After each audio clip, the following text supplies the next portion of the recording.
Plus വണ്ണിൽ നിങ്ങൾക്ക് ഏത് സബ്ജക്റ്റ് ആയിരിക്കും പണി തരിക? കാത്തിരുന്ന് കാണാം. Welcome to Eduport. ലിബാൻ സാറാണ്. മക്കളെ, നിങ്ങൾ plus one plus two commerce humanities പഠിക്കുന്ന വിദ്യാർത്ഥികളാണ്. നിങ്ങൾക്ക് എല്ലാവർക്കും അറിയാം, നിങ്ങൾക്ക് 6 സബ്ജക്ട്സ് ആണ് ഉണ്ടാകുന്നത് അല്ലേ? ആദ്യത്തേത് ഇംഗ്ലീഷാണ്. പിന്നെ സെക്കൻഡ് ലാംഗ്വേജ്. ഇത് ലാംഗ്വേജ് നിങ്ങൾക്ക് ഒന്നേ മലയാളമാകാം, അറബിയാകാം, ഹിന്ദിയോ ഉറുദുവോ സംസ്കൃതമോ ഏതെങ്കിലും ഭാഷയായിരിക്കും സെക്കൻഡ് ലാംഗ്വേജ് ഉണ്ടാകുന്നത്. പിന്നെ നിങ്ങൾക്ക് കോർ ആയിട്ടുള്ള 4 സബ്ജക്ട്സുകൾ ഉണ്ടാകും. ഇപ്പം കൊമേഴ്സ് പഠിച്ച ഒരാളാണെങ്കിൽ അക്കൗണ്ടൻസി, പിന്നെ എക്കണോമിക്സ്, ബിസിനസ് സ്റ്റഡീസ്, പിന്നെ ഒരു ഓപ്ഷണൽ സബ്ജക്റ്റും. അതിന് ഹ്യൂമാനിറ്റീസ് ആണെങ്കിൽ അവർക്ക് നല്ല ചേഞ്ച് വരും. Economics, politics, history, sociology, geography, geology, social work, philosophy, അങ്ങനെ പലത് ഓപ്ഷൻസുകൾ ഉണ്ട് നമ്മുടെ ഹ്യൂമാനിറ്റീസ് സ്റ്റുഡൻസിനുണ്ട്. സോ നിങ്ങൾ ഈ കോർ സബ്ജക്റ്റ് ആവട്ടെ അല്ലെങ്കിൽ ഇംഗ്ലീഷോ ലാംഗ്വേജ് ആവട്ടെ, നിങ്ങൾക്ക് ഏറ്റവും കൂടുതൽ പണി കിട്ടാൻ സാധ്യതയുള്ള സബ്ജക്റ്റിനെ കുറിച്ചാണ് ഞാൻ ഇവിടെ ഡിസ്കസ് ചെയ്യാൻ പോകുന്നത്. സോ നിങ്ങളൊന്ന് കമൻറ്റ് ചെയ്യുക, നിങ്ങൾക്ക് SSLCയിൽ നിന്ന് ഏറ്റവും ഡിഫിക്കൽട്ടായിട്ട് തോന്നിയിട്ടുള്ള സബ്ജക്റ്റ് ഏതാണ്? ഇനിയല്ല, പ്ലസ് വണ്ണിലേക്ക് വരുമ്പോൾ നിങ്ങൾക്ക് ഏറ്റവും ഡിഫിക്കൽട്ടായിട്ടുള്ള സബ്ജക്റ്റ് ഇതാണ്. നിങ്ങൾ ജസ്റ്റ് ഒന്ന് കമൻറ്റ് ചെയ്യുക. അതായത് SSLC ഇന്നതാണ്. ഇപ്പോൾ ഫോർ എക്സാമ്പിൾ നിങ്ങൾക്ക് മാത്സ് ആണെങ്കിൽ മാത്സ്, അതുപോലെ തന്നെ എന്ത് PC1 അല്ലെങ്കിൽ +1 P1 എഴുതിയാൽ മതി. P1 ഇന്ന സബ്ജക്റ്റ് ആണ്. ഇപ്പോൾ ഫോർ എക്സാമ്പിൾ കൊമേഴ്സ് മാത്സ് എടുത്ത ഒരാളാണെങ്കിൽ അക്കൗണ്ടൻസിയോ അല്ലെങ്കിൽ മാത്സോ ആയിരിക്കും അവന് ഡിഫിക്കൽട്ടായിട്ട് വരുന്നത്. ഹ്യൂമാനിറ്റീസ് എടുത്ത കുട്ടികൾ പൊതുവെ എല്ലാവർക്കും എക്കണോമിക്സ് ആണെന്നുണ്ടാവുക ഏറ്റവും ഡിഫിക്കൽട്ടായിട്ടുള്ള സബ്ജക്ട്സ് ഉണ്ടാവുക. സോ നിങ്ങൾ ജസ്റ്റ് ഒന്ന് കമൻറ്റ് ചെയ്യുക നിങ്ങൾക്ക് ഏറ്റവും ഡിഫിക്കൽട്ടായിട്ട് വരുന്ന സബ്ജക്ട്സ് ഏതാണെന്നുള്ളത്. സോ നമുക്ക് നമ്മുടെ കാര്യത്തിലേക്ക് കിടക്കാം. ഞാൻ നമ്മുടെ കഴിഞ്ഞ വർഷത്തെ അഥവാ നിങ്ങളുടെ സീനിയർ ആയിട്ടുള്ള ഒരു സ്റ്റുഡൻറ്റിൻ്റെ ഒരു മാർക്ക് ലിസ്റ്റ് ഞാൻ ജസ്റ്റ് കാണിച്ചു തരാം. ഇത് ഒരൊറ്റ കുട്ടിയുടെ മാർക്ക് ലിസ്റ്റ് അല്ല കേട്ടോ, ഇതേപോലെ ഒരുപാട് സ്റ്റുഡൻസിൻ്റെ ഉണ്ട്. ഞാനിവിടെ വീഡിയോയുടെ ലെങ്ത്ത് കൂട്ടണ്ടെന്ന് കരുതിയിട്ടാണ് ഒരു സിംഗിൾ മാർക്ക് ലിസ്റ്റ് മാത്രം എടുത്തുള്ളത്. നമുക്ക് താഴെ നോക്കാം. ഈ കുട്ടി ഹ്യൂമാനിറ്റീസ് ആണ്. ജോഗ്രഫിക്ക് 80 മാർക്കിൽ 80 മാർക്ക് ഫുൾ മാർക്ക് കിട്ടിയിട്ടുണ്ട്. അതോടൊപ്പം തന്നെ ഇത് വലുതാക്കാൻ പറ്റുമോ? ഇല്ലല്ലോ, ഇല്ലല്ലേ. ഇനി പൊളിറ്റിക്കൽ സയൻസിൽ 100 മാക്സിമം മാർക്ക്, അതിൽ 100 മാർക്ക് കുട്ടി കിട്ടിയിട്ടുണ്ട്. അതോടെ തന്നെ എക്കണോമിക്സിൽ 100 മാർക്കാണ്. ആ 100ൽ 100ഉം ഈ കുട്ടി കിട്ടിയിട്ടുണ്ട്. ഇനി ഹിസ്റ്ററി ആണെങ്കിലോ, ഹിസ്റ്ററി 100ൽ 100 മാർക്ക് കുട്ടി കിട്ടിയിട്ടുണ്ട്. ഉറുദു ആണ് സെക്കൻഡ് ലാംഗ്വേജ് കേട്ടോ. സോ ഉറുദുവും ഈ കുട്ടിക്ക് എന്നിട്ട് ഫുൾ മാർക്ക് കിട്ടിയിട്ടുണ്ട്. അപ്പം 5 സബ്ജക്ട്സിൽ കൂടി ഈ കുട്ടിക്ക് എത്ര ഉണ്ട്? 500 ഉണ്ടാവും, ഇല്ല 480. 480ൽ 480 മാർക്ക് ഈ കുട്ടി വാങ്ങിയിട്ട്. അപ്പം നമുക്കറിയാം, ചില്ലറക്കാരനല്ല, അത്യാവശ്യം നന്നായി പഠിക്കുന്ന കുട്ടിയാണ്. ഹൈലി ഓറിയൻറ്റഡ് ആയിട്ട് നല്ല രീതിയിൽ ശ്രദ്ധിച്ച് പഠിക്കുന്ന ഒരു കുട്ടിയാണ്. ഈ കുട്ടിയുടെ വീഡിയോ നമ്മൾ ഓൾറെഡി നമ്മുടെ ചാനലിലേക്ക് അപ്ലോഡ് ചെയ്തിട്ടുണ്ട് കേട്ടോ. ഈ കുട്ടി നമ്മുടെ എജുപോർട്ട് ലൈവിൽ വന്ന കാര്യങ്ങളൊക്കെ. അപ്പം ഈ കുട്ടീൻ്റെ മറ്റൊരു പ്രത്യേകത എന്ന് വെച്ചാൽ, ഈ കുട്ടി ഓപ്പൺ സ്കൂളിൽ പഠിക്കുന്ന കുട്ടിയാണ്. ഒരിക്കലും ഡയറക്റ്റായിട്ട് സ്കൂളിൽ പോകുന്നതല്ല, ജസ്റ്റ് ഒരു എജുപോർട്ട് ക്ലാസ് മാത്രം കണ്ട് പഠിക്കുന്ന ഒരു കുട്ടിയാണ്. അതുകൊണ്ട് തന്നെ ഈ കുട്ടി അത്യാവശ്യം നന്നായി പഠിക്കുന്നുണ്ട്. മീൻസ് സ്കൂളിൽ പോയി പഠിക്കാമെന്നല്ല കേട്ടോ, ഈ കുട്ടിക്ക് അത്രയും പഠിക്കാൻ താല്പര്യമുള്ളതും പഠിക്കുന്നതായിട്ടുള്ള കുട്ടി. അതുകൊണ്ടാണ് ഈ റിസൾട്ട് കിട്ടുക. അല്ലാണ്ട് സ്കൂളൊന്നും പോകേണ്ട ഒരു കുട്ടിക്ക് ഈ റിസൾട്ട് കിട്ടാന്നുണ്ട് ഭയങ്കര ബുദ്ധിമുട്ടല്ലേ. പക്ഷേ ഇനി അടുത്ത് നോക്കട്ടോ, ഇംഗ്ലീഷിൽ 100 മാർക്കിൽ ഈ കുട്ടിക്ക് 92 മാർക്ക് കിട്ടിയിട്ടുള്ളൂ. അപ്പോൾ ഈ കുട്ടി പഠിക്കാതെ കുട്ടിയാൽ നമുക്ക് പറയേണ്ടി വരും. അല്ലെങ്കിൽ ഇംഗ്ലീഷ് ഈ കുട്ടി തീരെ പഠിച്ചില്ല എന്ന് പറയുകയാണെങ്കിൽ നിങ്ങളിത് വിശ്വസിക്കും? അല്ല, കാരണം ഈ കുട്ടി ഇംഗ്ലീഷും നല്ല രീതിയിൽ പഠിച്ചിട്ടുണ്ട്. ഇനി ഈ സ്റ്റുഡൻറ്റ് മാത്രമല്ല, നിങ്ങളുടെ സീനിയേഴ്സ് ആയുള്ള സ്റ്റുഡൻസിന് ചോദിക്കാം. അവർക്ക് ഫുൾ മാർക്ക് അഥവാ 600ൽ 600 കിട്ടേണ്ട കുട്ടികൾക്ക് ചില കുട്ടികൾക്ക് 598 ആകുന്നുണ്ട്, 597 ആവുന്നുണ്ട്. ഫുൾ മാർക്കിൽ അവർക്ക് 1 മാർക്കോ 2 മാർക്കോ 3 മാർക്കോ 5 മാർക്കോ മിസ്സാവുന്നുണ്ടെങ്കിൽ മോസ്റ്റ് പ്രോബബ്ലി അത് ഇംഗ്ലീഷിലായിരിക്കും.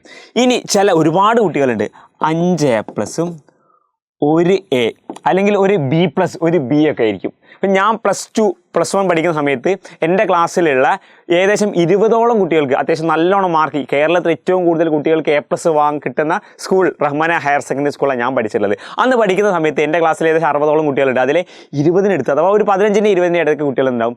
പ്ലസ് വണ്ണിൽ ഫുൾ A+ ഉണ്ടാകും. പിന്നെ ബാക്കി ഒരു 20ന് അടുത്ത് ഒരു 15 കുട്ടികളുണ്ടാവും. ആ കുട്ടികൾക്കൊക്കെ 5ഓ 4ഓ A+ ആയിരിക്കും. ആ കുട്ടികൾക്കൊക്കെ A+ മിസ്സാവുന്നത് ഇംഗ്ലീഷിലാണ്. ഇനി നിങ്ങളുടെ സീനിയേഴ്സിൻ്റെ അടുത്ത് പോയി ചോദിച്ചാലും ഇതേ അവസ്ഥ തന്നെയായിരിക്കും. പ്ലസ് വണ്ണിൽ നിങ്ങൾക്ക് A+ മിസ്സാവുന്നുണ്ടെങ്കിൽ അതെന്തായിരിക്കും? ഇംഗ്ലീഷ് എന്നുള്ള സബ്ജക്ട്സ് ആയിരിക്കും. ഈ ഫുൾ മാർക്ക് നിങ്ങൾ മിസ്സാവുന്നുണ്ടെങ്കിൽ അതും ഇംഗ്ലീഷ് എന്നുള്ള സബ്ജക്റ്റ് ആയിരിക്കും. ഇനി അതിനൊക്കെ പുറമെ മറ്റൊരു കാര്യം കൂടി ഉണ്ട്. നിങ്ങളെ സ്കൂളിൽ ഒരുപാട് കുട്ടികൾ തോറ്റു പോകുന്നുണ്ട്. സയൻസ്, കൊമേഴ്സിൽ, ഹ്യൂമാനിറ്റീസ് 3 നോക്കുമ്പോൾ കൊമേഴ്സിലും ഹ്യൂമാനിറ്റീസിലും ഏറ്റവും കൂടുതൽ കുട്ടികൾ തോൽക്കാറുള്ളത് ഇംഗ്ലീഷിലാണ്. നിങ്ങൾ ലിസ്റ്റ് എടുത്ത് നോക്കിയോ, മാർക്ക് കുറയുന്നത് മാത്രമല്ല കുട്ടികൾ തോറ്റ് വരെ പോകുന്നത് ഈ ഒരു ഇംഗ്ലീഷ് സബ്ജക്റ്റ് ഉള്ളതുകൊണ്ടാണ്. ചില സമയങ്ങളിൽ പ്രാക്ടിക്കൽ സബ്ജക്ട്സും കുട്ടികൾ തോൽക്കും. ഹ്യൂമാനിറ്റീസിൽ ഏറ്റവും കൂടുതൽ കുട്ടികൾക്ക് മാർക്ക് കുറയുന്നതും പ്രധാനമായിട്ടും എന്തായിരിക്കും? അഥവാ നമ്മൾ ഫെയിൽ ആവുന്നുണ്ടെങ്കിലും അതിൻ്റെ റീസൺ എന്തായിരിക്കും? ഇംഗ്ലീഷ് ആയിരിക്കും. സോ നിങ്ങൾ ശ്രദ്ധിക്കുന്ന ഒരു കാര്യം, നിങ്ങൾക്ക് പണി കിട്ടാൻ, നിങ്ങൾ ഒരു പക്ഷേ തോൽക്കുന്ന വിദ്യാർത്ഥിയാണെങ്കിൽ, നിങ്ങൾക്ക് ഫുൾ മാർക്കിന് അറ്റൻഡ് ചെയ്യുന്ന ഒരു കുട്ടിയാണെങ്കിൽ, നിങ്ങൾക്ക് ഫുൾ A+ അറ്റൻഡ് ചെയ്യുന്ന ഒരു കുട്ടിയാണെങ്കിൽ, അല്ലെങ്കിൽ എങ്ങനെയെങ്കിലും പാസ്സാവണം എന്ന് ഉദ്ദേശിക്കുന്ന ഒരു കുട്ടിയാണെങ്കിൽ, അവിടെ നിങ്ങളുടെ ലക്ഷ്യത്തിലേക്ക് എത്തിക്കുന്നതിന് മുൻപ് ഒരു കടമ്പ നിങ്ങൾക്ക് മറികടക്കാനുണ്ട്. ആ കടമ്പയാണ് എന്ത്? ഇംഗ്ലീഷ്. സോ നിങ്ങൾ ശ്രദ്ധിക്കണം, +1 സ്റ്റാർട്ട് ചെയ്യുന്നത് മുതൽ നിങ്ങൾ എന്ത് ചെയ്യണം, തീർച്ചയായിട്ടും ഇംഗ്ലീഷ് നല്ലവണ്ണം പഠിക്കാൻ ശ്രമിക്കണം. പക്ഷേ ഇംഗ്ലീഷ് നിങ്ങൾ SSLCയിൽ പഠിച്ച പോലെയല്ല പഠിക്കേണ്ടത്. ഇവിടെ അതിൻ്റേതായ രീതിയുണ്ട്. ഇംഗ്ലീഷ് നിങ്ങൾക്ക് എങ്ങനെ പഠിക്കണം? Note the story. Story note ചെയ്യണം എന്നല്ല പറഞ്ഞത്. സ്റ്റോറി അല്ല, അഥവാ ഒരു ചാപ്റ്ററിൻ്റെ കഥ എനിക്ക് കംപ്ലീറ്റ് അറിയാം, ആ കഥയുടെ സ്റ്റാർട്ടിങ് മുതൽ എൻ്റെ വരെ എനിക്കറിയാം, അതുകൊണ്ട് കാര്യമില്ല.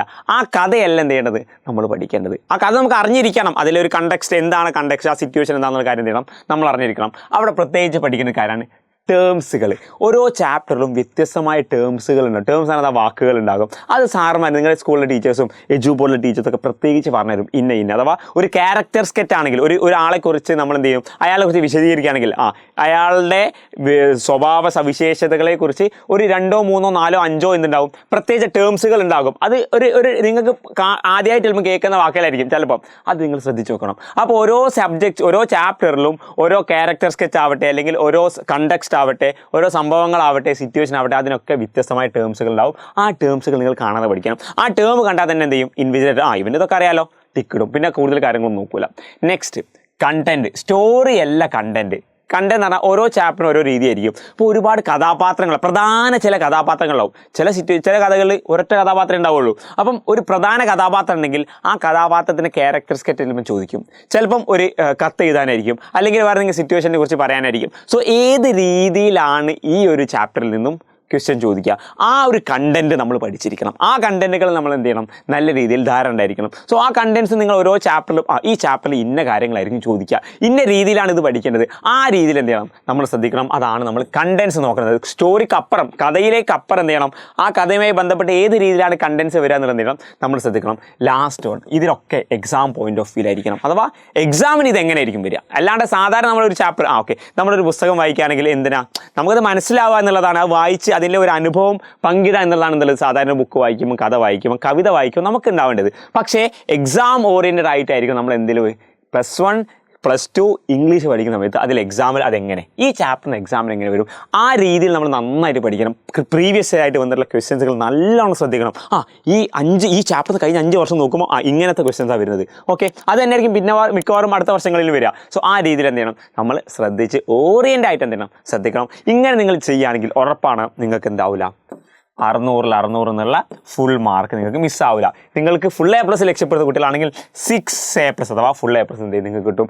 അഥവാ നിങ്ങൾ തോൽക്കാൻ പോകുന്ന ഒരു കുട്ടിയാണെങ്കിൽ നിങ്ങളുടെ തോൽവിയെ നിങ്ങൾക്ക് എന്ത് ചെയ്യാൻ പറ്റും, ഒഴിവാക്കാൻ പറ്റും. മക്കളെ ശ്രദ്ധിച്ച് പഠിക്കുക. All the very best wishes from Eduport.